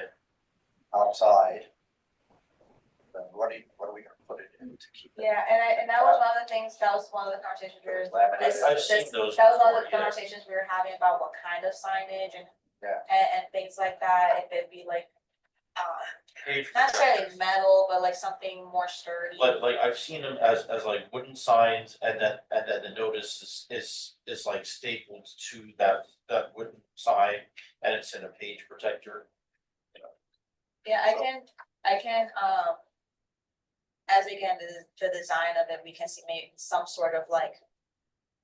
Cost plaque or something, I don't know, they haven't got that far. Yeah. No, that's my concern. Okay. It's a durable sign and it for Yeah. outdoor. Plywood, and this is a page protector, yeah. So if in this file, are we saying that the sign that is going to be developed is going to be issued at the same time with the permit? We will have it, Or and how- and we will give them the sign once their permit is approved. So, Yeah, they will be designing it and figuring it out, and then we will issue it since we're the ones issuing the permit. That way they don't have to go to multiple places. So if it's okay then with everyone, since there does, other than those few comments that Wayne had, I'll send it then to the county for comments. You know, I feel left after for use.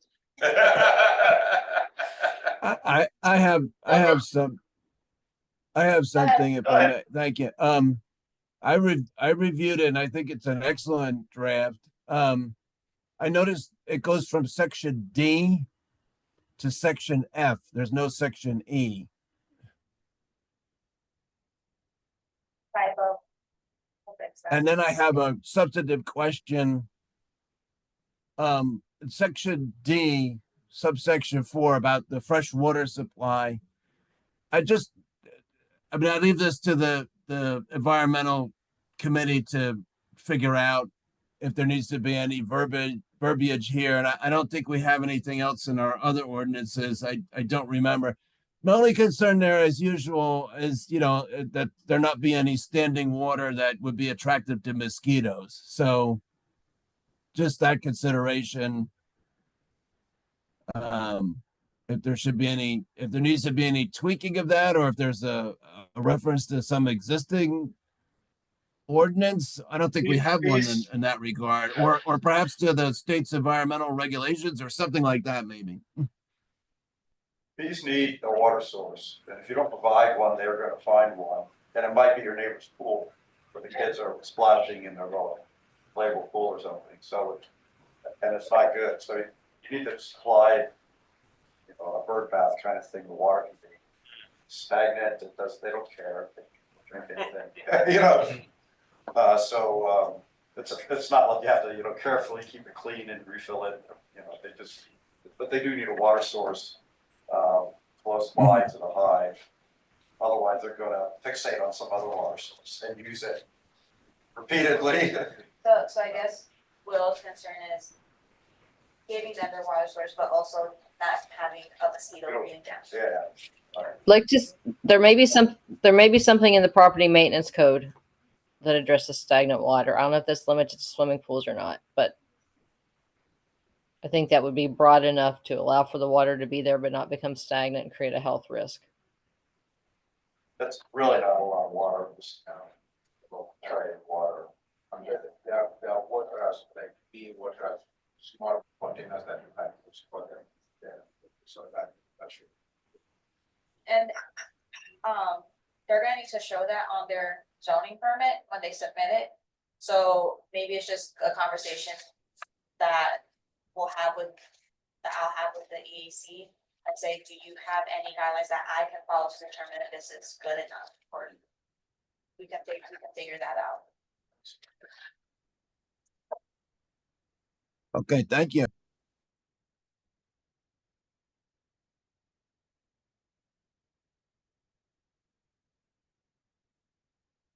Say that. The much longer conversation than I was expecting, but actually it's really good. I think it's really good. Good ideas that the EAC can follow up on. All right. Okay. Other business. First thing, I did send out an email with the proposed 2025 meeting dates. And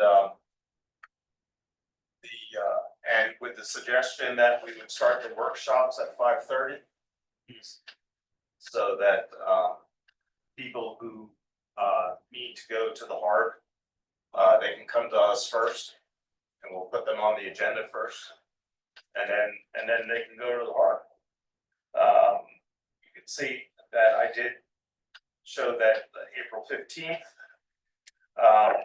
For me, it's not a problem because I don't do my taxes, my wife does, so. And then, the regular meeting for May is the day after Memorial Day. I don't know if that would be a problem. We would just have to make sure that we, post on the website Friday. But that should be an issue.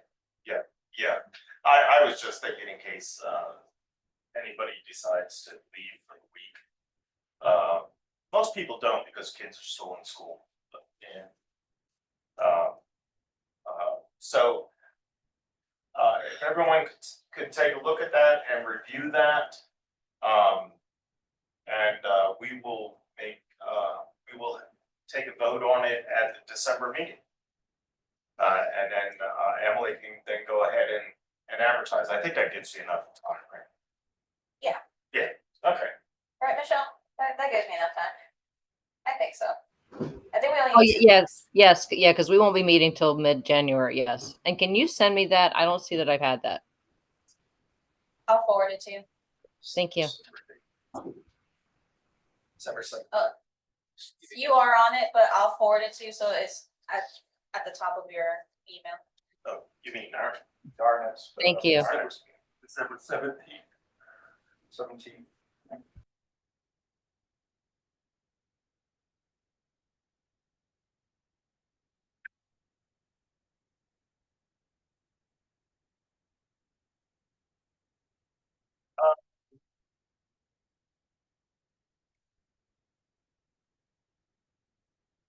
Oh, and then, the only other thing, I need to go over, and I'll do this with Simon, is, we have to start getting the resolutions and the minutes together so that we can put the annual report together. So I will be working with Simon on that since, I'm used to doing it. I've been doing it for a few years now. So, okay, our next meeting will be December 17th, 2024. And so, does anyone else have anything else for the good of the order? Yeah, I have a question.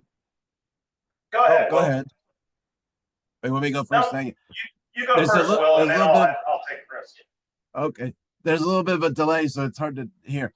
Thank you.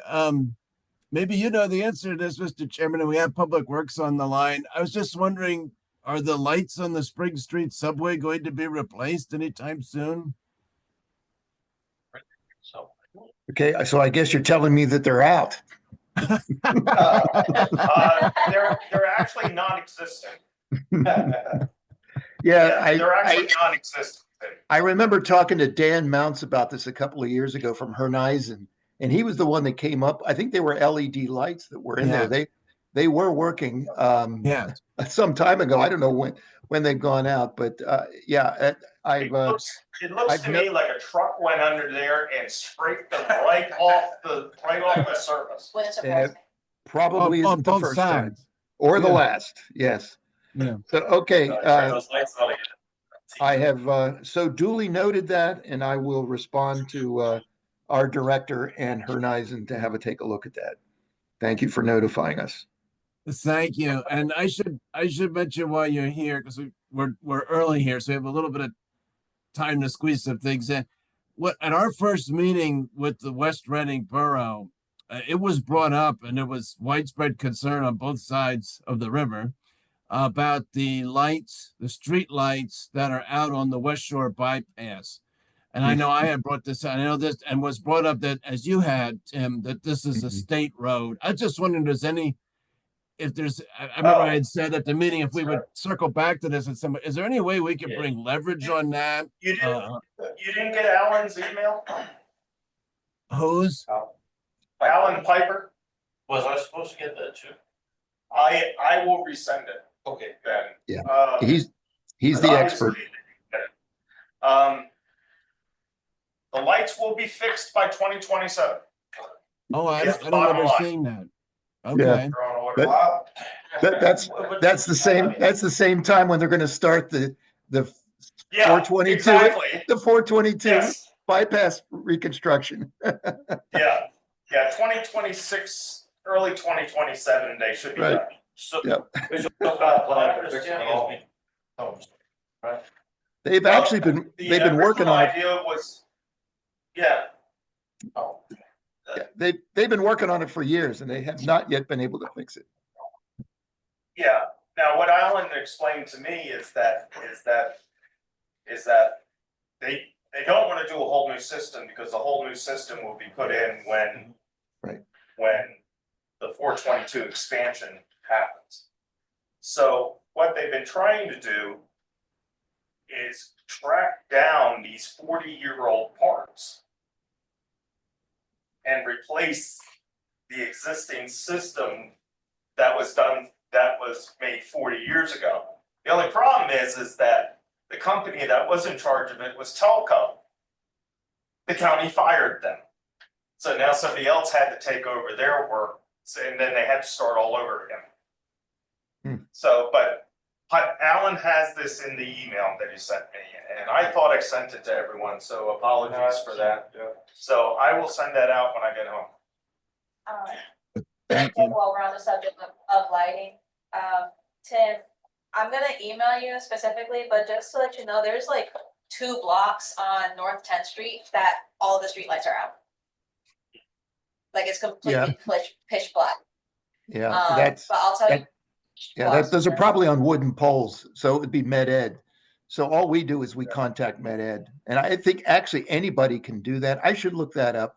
I've kind of assigned that to Bethany. That's our sustainability coordinator, and since it deals with power and LEDs and things like that, send me the email. Copy Bethany on that, and we'll make sure that Med Ed gets the news that those lights are out. Okay. That's good. So should I, because I've been reporting lights out, both wooden and the metal poles, meaning Med Ed versus city. Should I be reporting them to Bethany also, or? Yeah, you definitely want to copy Bethany because Okay. she is managing the street lights now. Great, because now that it's getting dark earlier, I'm noticing Yeah. more some that were never. But it's not only Med Ed, which I'm figuring that if it comes from the city, it carries more weight than if it just comes from us individually. But yeah. But the metal, I did report this also to the Citizen Service Center. The 2 blocks of Rockland Street. The what would that be? The 1000 block? What Yeah, the street? 9 to 1100 blocks. Yeah. In other words, from Kutztown Road to 11th Okay. Street, those All are right. metal poles. Every single one is out, and also at the intersection. And they've been out for some, I don't know, at least last year. I did report them before, but I followed up a few months ago to the citizens, whatever you call that, center. Yes. And that those in particular, because like what Emily was saying, it's it becomes a hazard, and it's very dark in an area. It's not as developed as elsewhere. Well, that's, And yeah, and that's yeah. out by the school too. It's out by Yes, Albright. close to that. Yeah, well, close to where their Mhm. library has relocated to. Yeah, and that lot they have, which they now have for sale, next to Wawa. It's right in that area. Yeah, you are right. Those are metal poles. I didn't Yeah. think we owned any streetlights out there, but those may be cities. Huh. Yeah, I'm looking at it now in Street View. Yeah. But I mean, I could compile a list of other ones as I drive around it. I only go to certain areas, but I notice, and I'll send them to Bethany and anybody else on the commission if we notice. Yeah, it might be better to do the email, Will, because we're transitioning now from the old, the Citizen Service Center puts this on a web application, and we're transitioning from the old form to the new form. And I know it's had some hiccups and glitches, and Okay. so for what you want, it might be best to share those locations with an email. You can send it to me and copy Bethany. Okay, that's great to know. Thank you. Yeah. Chris has something. Do you have something, Chris? I forgot what it was, but I wanted to add to the lighting discussion, like, I was trying to look, in the ordinances where lighting is, but I guess there's always supposed to be a pole, with a light at every intersection or every quarter mile or something like that. Is there any place where they're further apart, or are they always the same distance apart? Like if I was looking for lights that were out, because they seem to be found all over. Yeah, I don't think there is a standard because as Tim and Will were pointing out, the general rule is that if the light is on a wooden pole, okay, that's Med Ed's problem. If the light is on a metal pole, that's the city's problem. And of course, I think the cities are a little more evenly placed than like the ones on North Fifth Street where I live. They are like they are pretty evenly placed.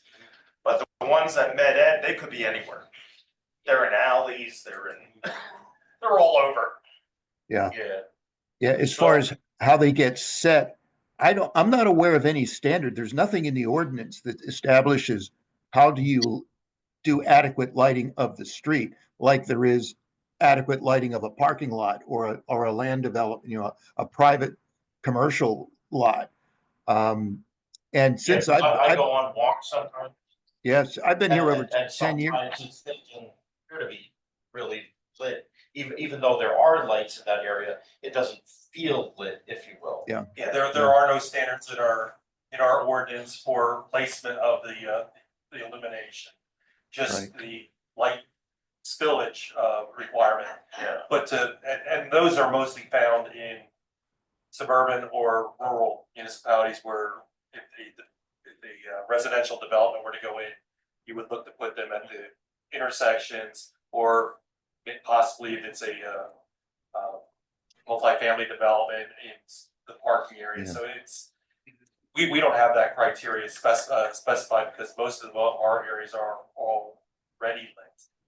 Yeah, and I've been here over 10 Also- years, and I've had very few requests to add streetlights, which is kind of interesting. We've had a lot of other requests, but not for streetlights. And you kind of have to be careful with the city where the density is high, which is pretty much everywhere, that you don't put a streetlight where somebody's not going to want it, like next to their bedroom. I mean, if you put it on the sidewalk, you could be within 20 feet of somebody's bedroom. So you kind of have to be careful where you put these lights. That's funny because maybe like 30 years ago, I did request one, and Med Ed did put it in, and it was on a wooden pole on my property, and which brings up what I wanted to mention about. I think it was a good question about the spacing, because I know I asked before one time about adequate light on a project area for a project. Sometimes the poles are installed purposely to be light poles, but other times they're basically just telephone or electrical poles that then later are fitted with lights, right? Because somebody requested them or whatever. So it's probably a bit haphazard or a as needed basis as if somebody requests them. And like somebody said, they're in alleys, and but yeah, there are dark places that probably could use more.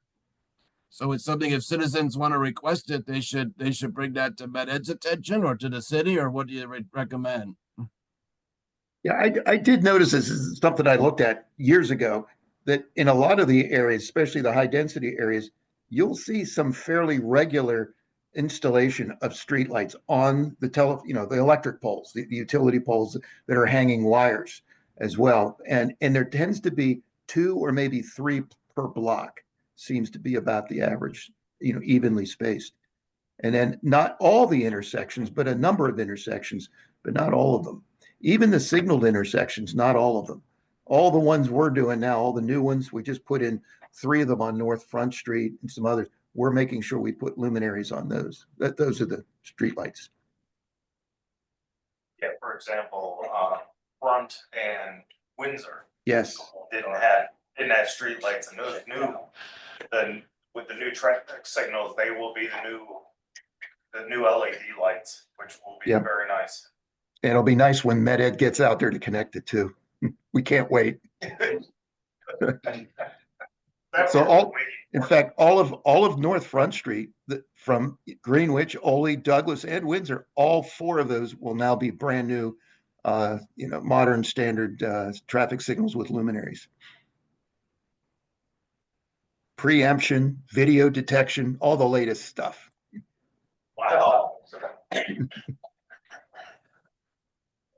Yeah, just out of curiosity, along with the lighting, is there any possibility of adding any additional traffic cameras or security cameras along with that? Do you do those things together? We work with the police department. That's their program. That's not Public Works. So where they need it, we will hang those on the appropriate pole. A lot of them are on the street or the traffic signal poles. But also remember that even though that video is running 24 hours a day, nobody's actually looking at it. Oh, yeah. It's one of those things where if an accident happens and they need details, they'll go back and look at the tapes. I spoke to a police officer about that the other day. Yeah. One thing, sorry to. Yeah, I was going to say, just to clarify, when I said video detection, I didn't mean that it was taking pictures to see if you're running the red lights. We don't have that in Reading. They do in Philadelphia, so watch out. But Yes. in There's a Reading, Philly traffic cams app. yeah, they make a lot of money on that too. The video detection is the modern replacement for the loops, the detector loops in the pavement. We're getting away from that now. We're moving away from the wires in the pavement to detect when when you enter into an intersection that would affect the timing of the light. Now we're using video cameras. Are those the things that also tell you when somebody's speeding as well? It won't do that. No. Oh, No. It just lets you know when a car is on the secondary approach to the intersection, so that it can reset the timing and change the signal timing. Because there was one municipality who did that. They put whatever wires across the road in various places where they thought there'd be more speeding. And anyone in that municipality could go to the website and see the average miles per hour or when there was a speeder, even if it was like at 3 in the morning or something like that, you know. Right. Yeah, all right. The last thing I wanted to mention is zoning hearing boards on December 11th. And it's a pretty light agenda. Yeah. And I don't see Oh, anything that's, I have to send out, there is a revised one, that if CHB does approve it, it'll have to come before you guys. 213 South 11th Street. I'll resend it because it just got revised today. It's the old Latisse handbags. It's the property of the city, however, they did enter in a lease agreement with the Reading Parking Authority. yeah, that's the property where Will and I want the second firehouse. Well, that's on the agenda as well, but I'll resend that tomorrow. Oh, and by the way, when were you going to schedule the next meeting with West Reading? We're gonna make that decision in January. Oh, okay, and when you do make that decision, would you also consider including Wyomissing in that meeting? No, we don't wanna deal with Wyomissing. Oh, okay. No. No. Who was I talking to about that the other day? And I was like, no, because they're either going to ignore us or take over the conversation. And also, we're not touching Wyomissing directly in any, yeah, we don't have any So boundaries, so. it's just that the commercial area that we're dealing with in West Reading is intimately like connected to that Then part of that'll Wyomissing. be on West Reading to connect to. Yeah, to Wyomissing. connect to them.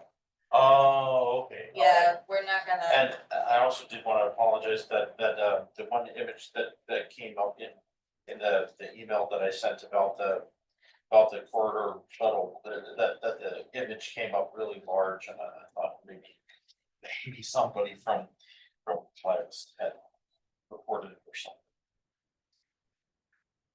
Yes, sir. All right, let's see here. I believe that's everything for today. You sent out an email about the meeting point. Oh, the meeting location. Yes, or Jack said, don't worry about yeah, it. you put it inside the phone with Yeah, it's in the first email I sent out. Because I sent Jack and Jamar actually 2 emails with the long history of when the three meetings we did have in council chambers that didn't work. Why planning commission meeting in council chambers doesn't work. Long thing, and then what was the and then the second email was basically about access to City Hall, and that if you want people to come to City Hall, don't make it like a fortress. Yeah. And I told them the story. I told them the story of when I visited the Capitol in Kentucky, in Frankfort, Kentucky. Interesting thing about Frankfort, Kentucky is that the state legislature only meets for 60 days a year. And so the rest of the time, the Capitol is open. You can just walk in, talk to the guard, go through the metal detector, and you can go through the entire Capitol wherever you want. You can go in the basement, you can go in any room you want in there. It's totally open. Very fascinating. So, I don't know if West Virginia might be the same. Yeah. So the thing is, as far as that whole entry process, like of course, when I go to the federal building and I go to Social Security, well, they'll have me go to a kiosk and then they'll spit out a receipt and, you know, give me a number just like at the DMV, and then also at the beginning of the federal building, when you go in, there is a security guard there. And then of course, you know, maybe it doesn't quite apply as far as the county, because the county is connected to the courthouse and they have scanners and stuff there, but you know, just having, I guess, some person there and not like somebody behind a window that you can't even see and stuff like that. You know, so sometimes they'll venture out and I don't know, stand at attention there when somebody comes in, but most of the time you don't see the police come out of their booth. Yeah. Yeah, it's just, Yeah, and that was one of the things where, you know, greeting, many times I walked out of a meeting and people asked me at the 8th Street entrance where this is and where that is.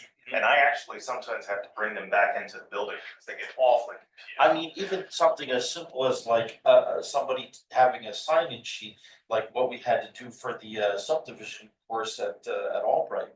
The administrative person from PLCI or whatever they called, you know, made sure we each signed in for each day that we were supposed to be there and stuff like that, you know. And All right, well, very good.